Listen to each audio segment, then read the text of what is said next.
never played it safe. Defy isn't just a name printed on a catalogue. It's a promise that the watches that you're about to see aren't burdened by conformity. Tradition, heritage, and class are important, for sure. But to interpret these elements in a way which breaks all of the rules, that's where art lies. And in that, Zenith is not alone. Street artists are the definition of defiant, often having to break the law and face angry property owners for their work. But once they get picked up by the fine art world, well, suddenly they're no longer a public nuisance, and they have to deal with the cutthroat world of art dealers and galleries. Felipe Pantone was born in Argentina and raised in Spain, where he first picked up a rattle can at the age of 12. A few years ago, a one-off collaboration between him and Zenith sold at auction for over $500,000. That's a pretty wild evolution, and it couldn't have happened without a little bit of anarchy. You see, Pantone's style is completely transformative, to the point where you forget you're looking at a watch half the time. It's a hyper-specific type of retro-futurism, which captures the awe and wonder of early digital technology and 90s television. Think of TV color bars jittering from poor reception, or chromed out CD discs shooting rainbows within the translucent plastic of portable disc players. Now, if you've ever spent an afternoon making nonsense in MS Paint, the work of Felipe Pantone will bowl you over with nostalgia. Well, for the Zenith, Defy, Skyline, Tourbillon, Felipe Pantone, the holographic effect of a CD-ROM was precisely the influence for the dial.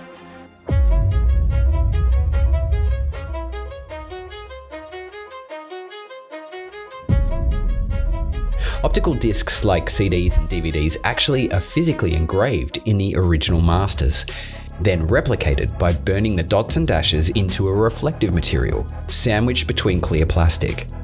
An optical disc drive reads them as binary code, similar to a stylus and a vinyl record.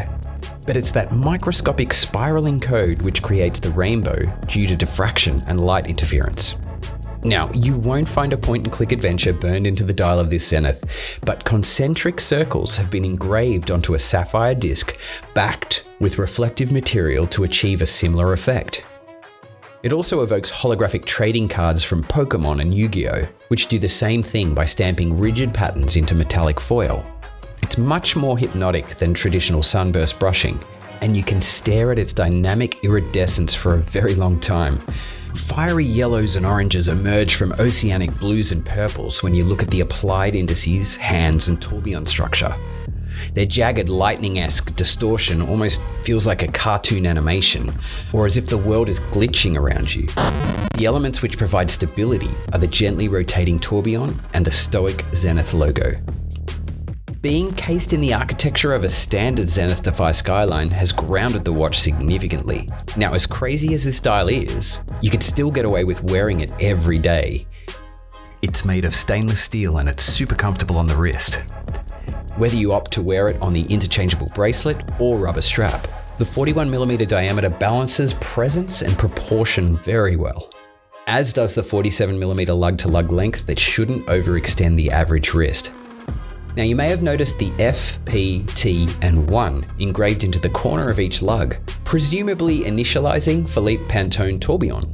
If you live an action lifestyle, then 100 meters of water resistance also allows you to take this watch swimming. In the belly of the beast lies the Zenith El Primero 3630 Tourbillon movement, which boasts the same 36,000 vibrations per hour rate as the iconic automatic chronograph version. This one is also automatic, and Zenith's skeletonized 5-pointed star winding rotor has been given the same heat gradient as the hands and the indices. You can peer into the movement through the sapphire display caseback and admire the radiant pattern which has been engraved into the large base plate. The caseback includes the limited edition number out of 100, signifying it as quite an exclusive watch from the Swiss manufacturer. Now, there's not a lot of tourbillon watches in the world which you could get away with wearing daily, much less ones that look as extreme as this, but somehow it's both compelling and straightforward enough that it wouldn't need to leave your wrist. It isn't just an interesting aesthetic either, because the technique used to achieve it is so fascinating. It's a watch which you will no doubt be asked about, and you'll have plenty of answers to give. Limited to just 100 pieces, one of them could be yours for 60,000 Swiss francs. In my eyes, This watch is a color showstopper. The way the light refracts and bends and changes as you tip and tilt this piece of art on the wrist, I'm pretty sure you're going to keep discovering new colors and new angles, all depending on your environment. I've never seen a watch like this. I've never seen colors like this. I am very curious to know what you think. Let me know in the comments. And hey, if you've enjoyed this video and you would like to see more, well, it's as simple as hitting that subscribe button, and it's the best way moving forward that you can support us to make more great content just like this on the Time+Tide channel. I'll see you on the flip side.